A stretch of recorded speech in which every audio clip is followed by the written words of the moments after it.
Dobar dan ljudi, ovdje je Vanja i sad ću vam pokazati najbolji način da zaštitite vašu bazu, to jest chest room, pomoću region walla.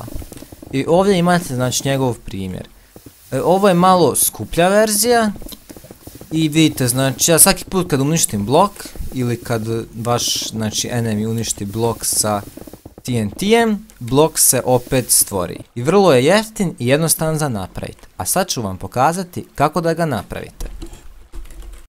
Gradnja ovog region walla je vrlo jednostavna. Samo vam treba puno lava bucketa, malo water bucketa i bilo koji blok, a predlažem vam cobblestone.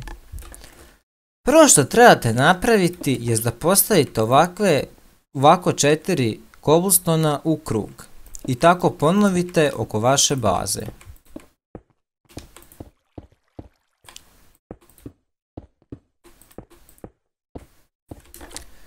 Zatim odredite koliko je vaša baza visoka. Evo ovdje su znači moji chestovi i moja neka kao full baza. I znači ona je visoka ovoliko. Zatim postavite da je ipak malo više od toga. I trebate postaviti zatim jednu ravnu crtu zida. Ta crta treba biti jedan blok udaljena. Znači ako vam je ovdje ovaj cobblestone, vamo treba biti prazno i vamo vam treba biti ta crta. Znači povučete tako jednu crtu ovdje. I to isto s druge strane. Znači ovdje je taj cobblestone, vamo je prazno i vamo ide crta. I neka bude u istoj visini sa prvom crtom.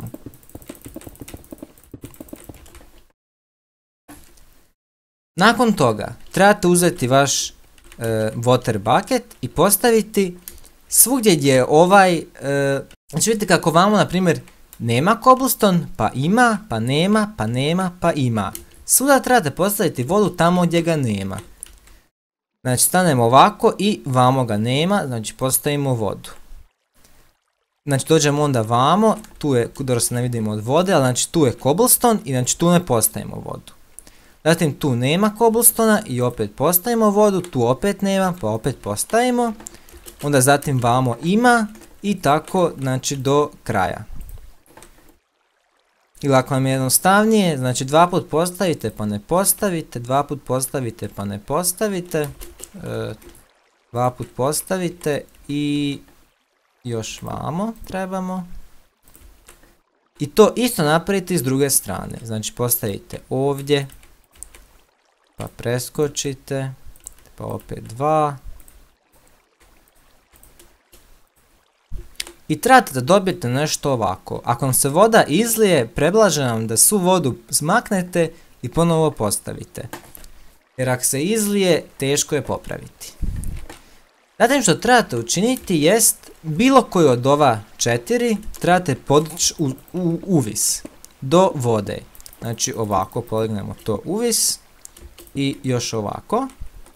I zatim postavljate lava bucket. Prvo lava bucket 1 postavite ovdje. Pa postavite ovdje.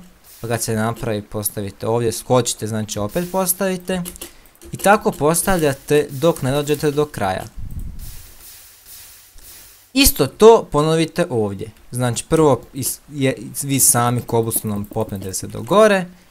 Zatim stavite lava buckete svuda, ali pazite, svuda vam mora biti source blok lave, inače neće raditi. Znači ne možete napraviti, na primjer, samo ovako, jer vidite šta se onda desi.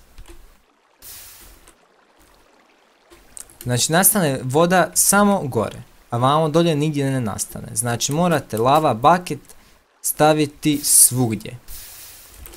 I ja sam sad vamo nešto zeznuo jer sam se žurio.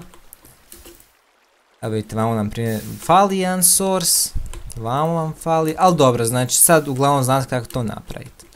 I sad kao što vidite, ovo je malo jednostavnija verzija, ali isto radi ko i ona. Znači kada vam neko pokuša razbiti bazu, to se sve odmah automatski regena i znači ne može prići vašoj bazi. To je to. Po meni je ovo najbolji način da zaštitite vašu bazu jer je ovu užasno teško uništiti. Jer kao što vidite, stalno se regena. Ako vam se svidio video onda lajkujte, ako vam se nije svidio dislajkujte, ako želite još videa subscribeujte se. I ako slučajno želite više ovakvih videa oko redanja i toga, recite u komentarima i možda vam mogu pokazati u sljedećim videima ako vas zanima kako napraviti ovakvu bazu, znači gdje cobblestone se automatski regenerira i vaš neprijatelj ne može otvoriti chest ako se na neki način ugliča u bazu. Znači vamo se ne vidi, ali vamo su chestovi, znači.